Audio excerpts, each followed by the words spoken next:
স্নেহের ছাত্ররা, আজকে আমি তোমাদের কাছে কাপলিং রিঅ্যাকশনটি সম্পর্কে বলবো। প্রথমেই জানতে হবে what is coupling reaction. Benzene diazonium ক্লোরাইডের সঙ্গে ফেনল অথবা অ্যানিলিনের রাসায়নিক বিক্রিয়া কোনো একটা পার্টিকুলার মিডিয়াম রেখে বিক্রিয়াটিকে 0 থেকে 5 ডিগ্রি সেন্টিগ্রেড টেম্পারেচারে রাখলে এক ধরনের কালার্ড কম্পাউন্ড তৈরি হয়, যে রিঅ্যাকশানটিকে আমরা কাপলিং রিঅ্যাকশান বলে। তা লক্ষ্য করো, বিক্রিয়াটিতে বেনজিন ডায়াজোনিয়াম ক্লোরাইড নিতে হবে, ফেনল অথবা অ্যানিলিন নিতে হবে, দুটোর মধ্যে যে কোনো একটা। যদি ফেনল নাও তাহলে আমাদের মিডিয়ামটা মোটামুটি অ্যালকালাইন মিডিয়ামে রাখতে হবে, 9 থেকে 10 পিএইচ মতো। আর যদি অ্যানিলিন নাও তাহলে মোটামুটি অ্যাসিডিক মিডিয়াম রাখতে হবে এবং যার পিএইচ হচ্ছে 4 থেকে 5। ফেনল ইউজ করলে মোটামুটি অরেঞ্জ কালারের কম্পাউন্ড তৈরি হয়। মনে রাখার সুবিধে, ফেনলে ও আছে এখানে, ও ফর অরেঞ্জ, তাহলে অরেঞ্জ কালারের কম্পাউন্ড তৈরি হবে। আর অ্যানিলিন ইউজ করলে তাহলে কিন্তু ইয়েলো কালারের কম্পাউন্ড তৈরি হবে। এটাই হচ্ছে কাপলিং রিঅ্যাকশন। তাহলে কাপলিং রিঅ্যাকশনটিকে ভালো করে বুঝতে গেলে মোটামুটি 5টি বিষয় আছে, 5 ইম্পর্টেন্ট ফ্যাক্টর, এর দিকে তোমার নজর রাখতে হবে। 1 নম্বর, ডায়াজোনিয়াম ক্যাটায়নটি। তাহলে কি 1 নম্বর বললাম? ডায়াজোনিয়াম ক্যাটায়নটি, অর্থাৎ ডায়াজোনিয়াম ক্যাটায়নে ডায়াজোনিয়াম আয়নটির কি স্ট্রাকচারাল ফিচার থাকলে কাপলিং রিঅ্যাকশনটা ভালো হয় সেটা আমাদের জানতে হবে। 2 নম্বরটা কি? ফেনল অথবা অ্যানিলিন।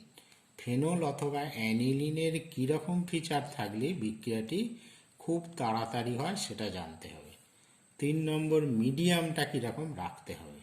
একটু আগেই দেখলাম ফেনল নিলে মিডিয়ামটা অ্যালকালাইন রাখতে হয়, আর অ্যানিলিন নিলে মিডিয়ামটা কি রাখতে হয়? অ্যাসিডিক রাখতে হয়। টেম্পারেচার, কত টেম্পারেচার কাপলিং বিক্রিয়ার পক্ষে উপযুক্ত। কালার, যে কালারগুলো তৈরি হচ্ছে কালারগুলো মোটামুটি কেন হচ্ছে সেটাও আমাদের জানতে হবে। তাই 5টি বিষয় জানলেই মোটামুটি কাপলিং রিঅ্যাকশন সম্পর্কে ধারণা করা যাবে। প্রথমেই আমরা এই সব জানার আগে চলো কাপলিং রিঅ্যাকশনের মেকানিজমটি লক্ষ্য করা যাক। এই হচ্ছে কাপলিং রিঅ্যাকশনের মেকানিজম।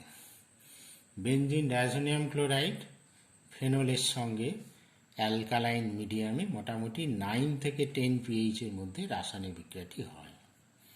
ফার্স্ট স্টেপে, মেকানিজমটির ফার্স্ট স্টেপে হলো, লক্ষ্য করো যে বেনজিন ডায়াজোনিয়াম ক্লোরাইডটি এই দুটি স্ট্রাকচারে রেজোনেন্স হাইব্রিড। এই দুটি গঠনের মধ্যে মোটামুটি সেকেন্ড স্ট্রাকচারটাই হচ্ছে অ্যাক্টিভ ফর্ম, অর্থাৎ এই ফর্মটাই মোটামুটি কাপলিং রিঅ্যাকশনটি করে। সুতরাং যত তাড়াতাড়ি এই ফর্ম থেকে এই ফর্মে আসতে পারবে, যত বেশি এর কনসেন্ট্রেশন হবে, তত কিন্তু কাপলিং রিঅ্যাকশনটি ভালো হবে। সেকেন্ড স্টেপে ফেনলটা অ্যালকালাইন মিডিয়ামে ফেনক্সাইড আয়নে পরিণত হয় এবং এটা হাই ইলেকট্রন ডোনেটিং পাওয়ার আছে, কারণ এই যে ফেনক্সাইড আয়ন, এর একটা এরকম রেজোনেন্স আছে, এই জন্য একটা হাই ইলেকট্রন ডোনেটিং পাওয়ার আছে। তাহলে এই কম্পাউন্ডটা তখন, এটা একটা ইলেকট্রন ডেফিসিয়েন্ট এবং এটা একটা ইলেকট্রন রিচ। তাহলে ইলেকট্রন ডেফিসিয়েন্ট কম্পাউন্ডটা ইলেকট্রন রিচ কম্পাউন্ডের সঙ্গে মোটামুটি রাসায়নিক বিক্রিয়া করে।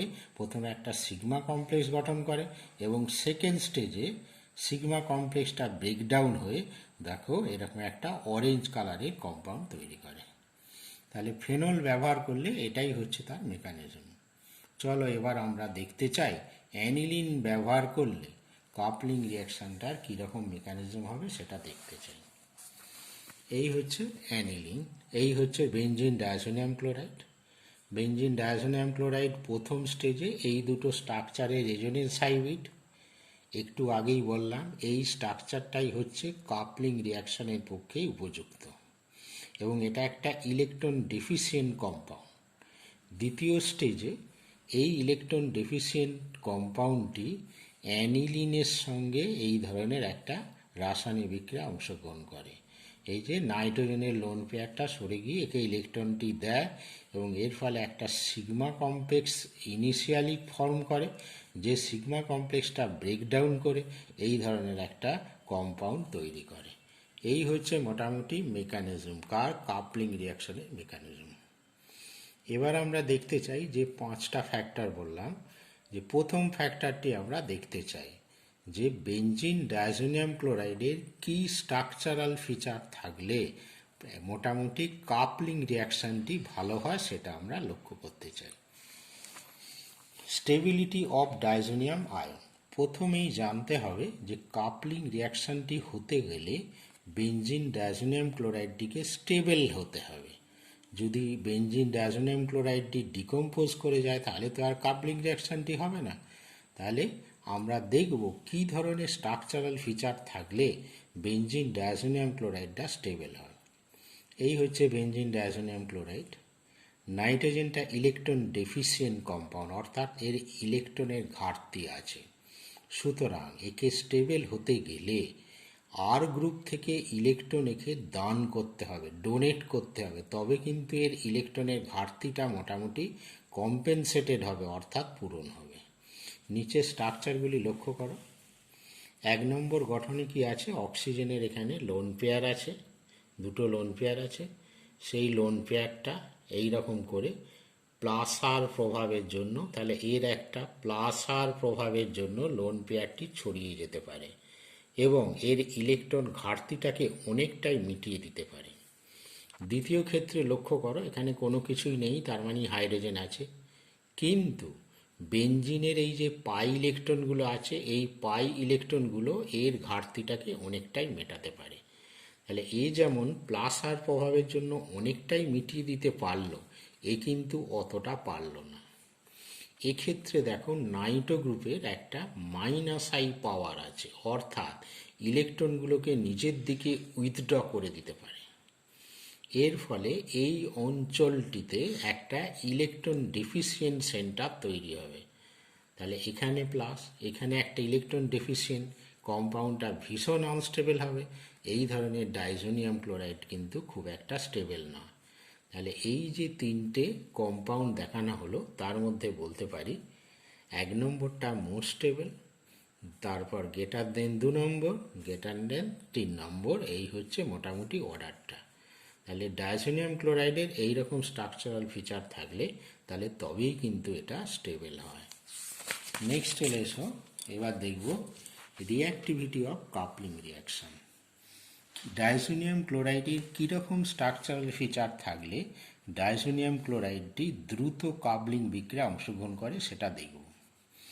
আগেই বলেছি বেঞ্জিন ডায়াজোনিয়াম ক্লোরাইডটি এই দুটি স্ট্রাকচারের রেজোনেন্স হাইব্রিড এবং এর মধ্যে এই সেকেন্ড স্ট্রাকচারটাই হচ্ছে অ্যাক্টিভ ফর্ম, অর্থাৎ এইটা যত তাড়াতাড়ি তৈরি হতে পারবে এই স্ট্রাকচারটা, তত তাড়াতাড়ি কাপলিং রিয়াকশানটা হবে।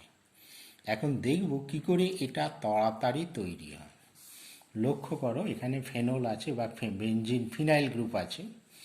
ফিনাইল গ্রুপ যত বেশি ইলেকট্রনটা নিজের দিকে টেনে নিতে পারবে তত এই নাইট্রোজেন সেন্টারটা ইলেকট্রন ডেফিসিয়েন্ট হবে এবং সেই ঘাটতিটাকে পূরণ করার জন্য এই অংশ থেকে পাই ইলেকট্রনটা এদিকে সরে যাবে এবং তত বেশি এই স্ট্রাকচারে শিফট করতে পারবে বা গঠন করতে পারবে। সুতরাং বেঞ্জিন ডায়াজোনিয়াম ক্লোরাইডটা কাপলিং বিক্রিয়ার পক্ষে ভালো হবে তখনই যদি এইটা ইলেকট্রন উইথড্রয়িং গ্রুপ ফিনাইল গ্রুপের সঙ্গে বা বেঞ্জিন বলয়ের সঙ্গে ইলেকট্রন উইথড্রয়িং গ্রুপ যুক্ত থাকে, তবেই কিন্তু রিয়াকশানটা ভালো হবে। লক্ষ্য করো এখানে প্যারা পজিশনে NO2 গ্রুপ আছে, নাইট্রো গ্রুপের একটা মাইনাস আর এফেক্ট আছে এবং এইটা মোটামুটি এইভাবে কাজ করে। লক্ষ্য করো এইভাবে কাজ করে। তাহলে এইভাবে কাজ করলে এই অঞ্চলটাতে বা এই নাইট্রোজেনটাকে মোর ইলেকট্রন ডেফিসিয়েন্টে পরিণত করতে পারে। তার ফলে এই বন্ডটা শিফট করবে তাড়াতাড়ি এবং এই বন্ডটা তাড়াতাড়ি শিফট করলে কি হয়, এই স্ট্রাকচারটা এই অ্যাক্টিভ ফর্মে অর্থাৎ যে গঠনটা কাবলিং বিক্রিয়া করে তাতে পরিণত হতে পারবে। অর্থাৎ এই ধরনের স্ট্রাকচারটি কাবলিং বিক্রিয়ার পক্ষে উপযুক্ত। সিমিলারলি এর একটা -I পাওয়ার আছে ক্লোরিনে, তাহলে ইলেকট্রনটা নিজের দিকে টেনে নেবে, ড্র করে নেবে এরকম করে। এই অঞ্চলটিতে কিছুটা ইলেকট্রন ডেফিসিয়েন্ট সেন্টার ক্রিয়েট করবে, তার জন্য এটা সরে যাবে। কিন্তু -R এফেক্টের প্রভাবটা অনেকটাই বেশি -I এফেক্টের তুলনায়। সেই জন্য এই স্ট্রাকচারাল ফিচারটা কাপলিং বিক্রিয়া করার ক্ষেত্রে ভীষণ উপযুক্ত। অতএব এটা গ্রেটার দেন এটা হবে। আর ওএমির ক্ষেত্রে কি আছে না, এর এইরকম একটা +R প্রভাব আছে, এখানে একটা +R প্রভাব আছে। তাহলে এর জন্য এর ইলেকট্রনের ঘাটতিটাকে অনেকটাই মিটিয়ে দিতে পারছে। তার ফলে বন্ডটা এদিকে শিফট করার সম্ভাবনা অনেকটাই কমে যাবে, অর্থাৎ রেট অফ কাপলিং রিয়াকশান এখানে অনেকটাই কম হবে। সুতরাং অর্ডারটা হলো এটা 1 নম্বর গ্রেটার দেন, এটা 2 নম্বর গ্রেটার দেন এই স্ট্রাকচারটা। এই হচ্ছে মোটামুটি অর্ডার। তাহলে কি শিখলাম, এই হচ্ছে বেনজিন ডায়াজোনিয়াম ক্লোরাইডের স্ট্রাকচার। এর মোটামুটি এই প্যারা পজিশন বা অর্থ পজিশনে যত বেশি ইলেকট্রন উইথড্রয়িং গ্রুপ যুক্ত থাকবে তত কিন্তু কাপলিং রিয়াকশানটা ভালো হবে। এই হলো ব্যাপার। লক্ষ্য করা একটা প্রবলেম, রিঅ্যাক্টিভিটি অর্ডার এই ধরনের কাপলিং বিক্রিয়া এই ধরনের স্ট্রাকচারাল ফিচার আছে। এখানে প্যারা পজিশনে NO2 গ্রুপ আছে, এর একটা -R এফেক্ট আছে। তার জন্য কি হয়, এখানে একটা ইলেকট্রন ডেফিসিয়েন্ট সেন্টার ক্রিয়েট হবে এবং বন্ডটা এদিকে শিফট করবে, কাপলিং রিয়াকশানের পক্ষে সুইটেবল হবে।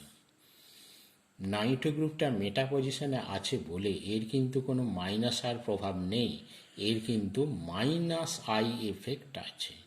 তার জন্য ইলেকট্রনটা নিজের দিকে টানবে, এখানেও একটা ইলেকট্রন ডেফিসিয়েন্ট সেন্টার ক্রিয়েট করবে। অতএব এটাও কাপলিং বিক্রিয়ার পক্ষে ভালো হবে, কিন্তু এর থেকে অতটা ভালো নয়, কিছুটা কম। অতএব রেটটা গ্রেটার দেন এটা। আর এক্ষেত্রে +I এফেক্ট আছে মিথাইল গ্রুপে, তার জন্য ইলেকট্রনটা এখানে সরে গেল।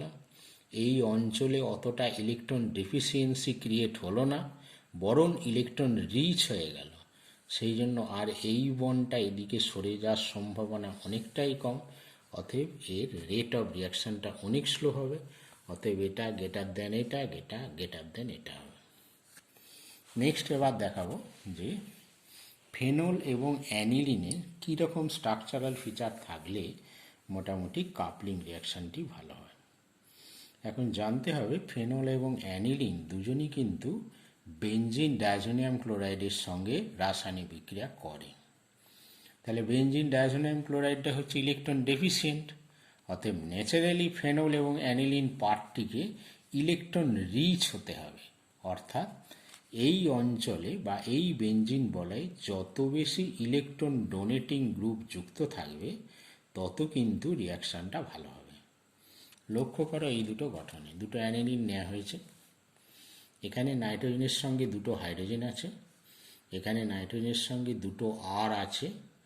আর এর যদি একটা মিথাইল বা ইথাইল এই ধরনের গ্রুপের যদি কোনো +I এফেক্ট থাকে তাহলে এই অঞ্চলে ইলেকট্রন ডেনসিটি বেড়ে যায় এবং বেড়ে গেলে কি হয়, এই অ্যানিলিনটা এর তুলনায় অনেক বেশি ইলেকট্রন রিচ হয়ে গেল।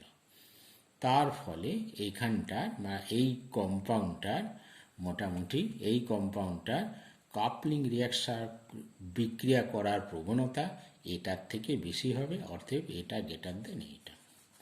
একটা প্রবলেম লক্ষ্য করো তাহলেই বুঝতে পারবে।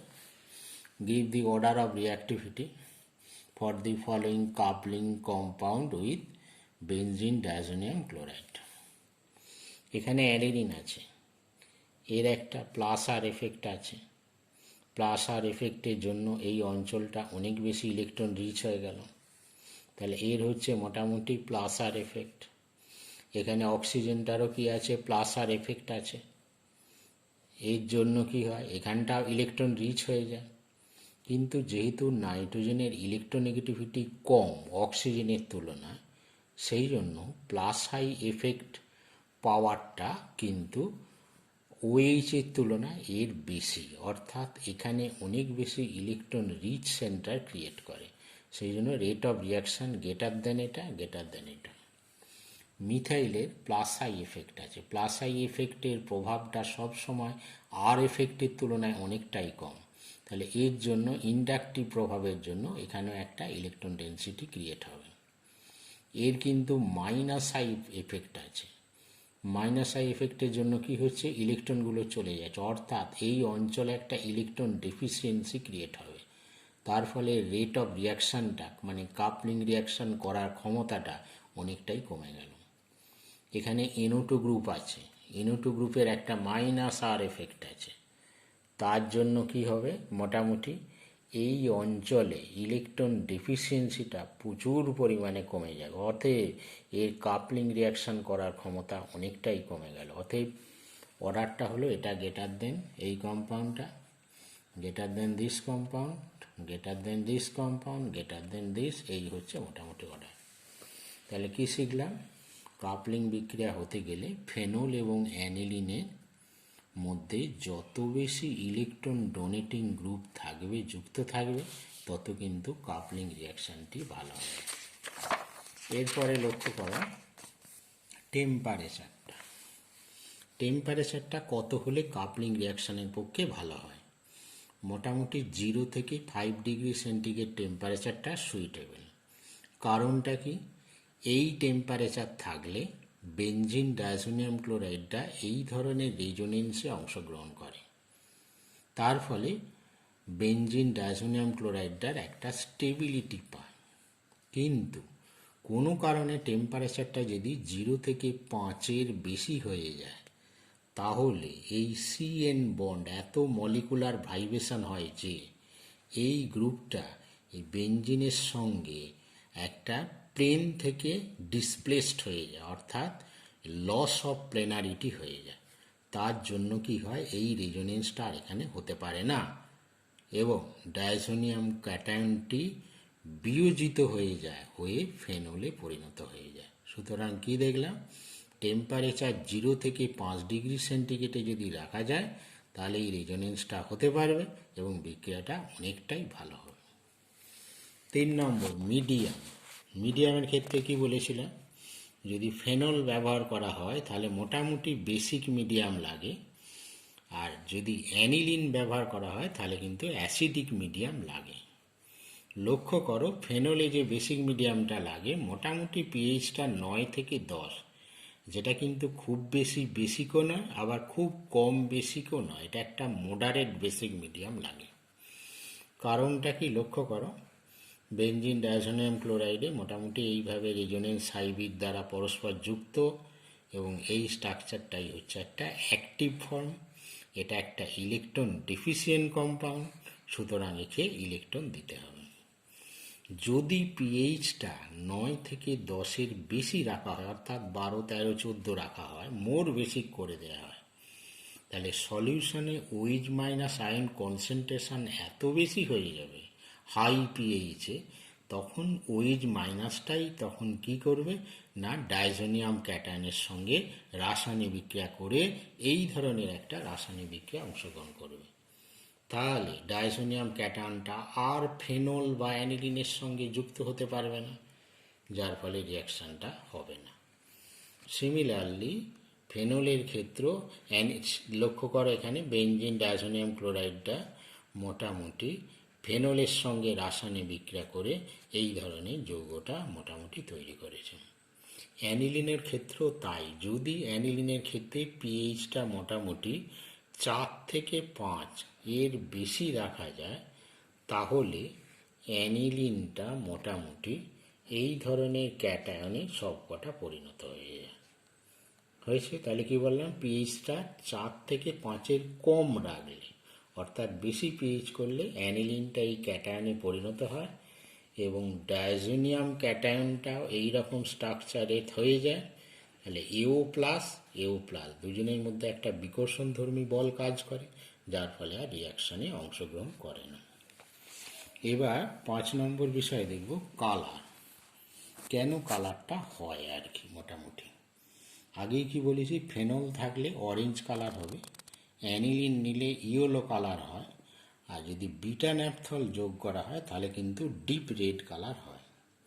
কালার দুটো কারণের জন্য হতে পারে। এক নম্বর হচ্ছে কনজুগেশন, আর 2 নম্বর হচ্ছে কি ইলেকট্রনিক ট্রানজিশন। লক্ষ্য করো, এই ধরনের বেনজিন ডায়াজোনিয়াম ক্লোরাইডটা তৈরি হয়েছে, মনে করো বেনজিন ডায়াজোনিয়াম ক্লোরাইড, এটা ফেনক্সাইড আয়ন যুক্ত হয়ে এই স্ট্রাকচারটা গঠন করেছে। এখানে নেগেটিভ চার্জটা লক্ষ্য করো কনজুগেশনে আছে। কীরকম? Single bond double, single double, single double, অর্থাৎ alternative single bond double bond দ্বারা যুক্ত। এই রকম যুক্ত থাকলে এই রকম ধরনের একটা রেজোনেন্স হতে পারে। এই যে লক্ষ্য করো, ডবল বন্ডটা এদিকে সরলো, এই ডবল বন্ডটা এদিকে সরলো, এই ধরনের একটা লং কনজুগেশন হয়। এই লং কনজুগেশনের জন্যই কম্পাউন্ডগুলোর সব ভীষণ কালার লক্ষ্য করা যায়। কোনোটার অরেঞ্জ, কোনোটার ইয়েলো, কোনোটার ডিপ রেড, এইরকম কালার লক্ষ্য করা যায়। এবার আমরা কিছু উদাহরণ দেবো, সেই উদাহরণগুলো লক্ষ্য করো। কাপলিং রিয়াকশন, বেনজিন ডায়াজোনিয়াম ক্লোরাইডের সঙ্গে বিটা ন্যাপথল দেওয়া হলো। 0 থেকে 5 টেম্পারেচার, পিএইচ 9 থেকে 10, এটাই হলো অ্যাক্টিভ পজিশন। এখানে দেখবে বেনজিন ডায়াজোনিয়াম ক্লোরাইডটা প্রবেশ করে, অতএব এই কম্পাউন্ডটা তৈরি হবে। এখানেও তাই, বেনজিন ডায়াজোনিয়াম ক্লোরাইডের সঙ্গে এই কম্পাউন্ডটা যদি দেয়া যায়, আলফা ন্যাপথল যেটাকে বলে, এর প্যারা পজিশনে মোটামুটি এই অঞ্চলটা অ্যাক্টিভ ফর্ম, এখানে এটা প্রবেশ করে। এটা একটা ইন্টারেস্টিং এক্সাম্পল আছে, লক্ষ্য করো। একদিকে OH আছে, নিচে NH2 আছে। এখানে যদি benzene diazonium chloride acid medium দেয়া যায়, অ্যাসিড মিডিয়াম মানে বুঝতে পারছো অ্যানিলিনের জন্য অ্যাক্টিভ সিচুয়েশন, তাহলে এর অর্থ অবস্থান, যেহেতু প্যারাটা মোটামুটি ব্লক আছে, অ্যানিলিন হচ্ছে অর্থ প্যারা ডাইরেক্টিং, প্যারাটা ব্লক আছে বলে তাহলে অর্থ পজিশনে মোটামুটি ডায়াজোনিয়াম সল্টটা প্রবেশ করবে, এবং দেখো সেটাই হয়েছে। কিন্তু এদিকে লক্ষ্য করো, অ্যালকালাইন মিডিয়াম, অ্যালকালাইন মিডিয়ামের জন্য মোটামুটি ফেনলটা বা OH-টাই হচ্ছে মানে সুইটেবল সিচুয়েশন, সুইটেবল এনভায়রনমেন্ট। সেই জন্য এর রেসপেক্টে প্যারাটা ব্লক আছে, অর্থটা ফাঁকা আছে, ওই জন্য এই অঞ্চলে কাপলিং রিয়াকশনটা ঘটবে। এখানে দুটো লক্ষ্য করো, যদি প্যারা পজিশনে কখনো মোটামুটি COOH থাকে, তাহলে কাপলিং রিয়াকশান করলে এটার রিপ্লেসমেন্ট হয়, COOHটা সরে গিয়ে ডায়াজোনিয়াম লবণটা প্রবেশ করে। সিমিলারলি SO3H গ্রুপও যদি প্যারা পজিশনে থাকে, এটাও রিপ্লেসমেন্ট হয়ে এই প্যারা পজিশনে প্রবেশ করে। অ্যানিলিনের ক্ষেত্রেও সেটা ঘটে। অ্যানিলিনের প্যারা পজিশনে COOH থাকলেও সেটা রিপ্লেসমেন্ট হয়ে এই অঞ্চলে কাপলিং রিয়াকশান হয়, এবং এখানেও তাই প্যারা পজিশনে SO3H থাকলে সেখানেও রিপ্লেসমেন্ট হয়ে এই কম্পাউন্ডটা তৈরি হয়। লাস্টের রিয়াকশানটা লক্ষ্য করো, যদি বেনজিন ডায়াজোনিয়াম ক্লোরাইডটা এক্সেস নেওয়া যায়, অতএব এটা এইরকম অবস্থায় থাকে, N2+, এখানটা Cl-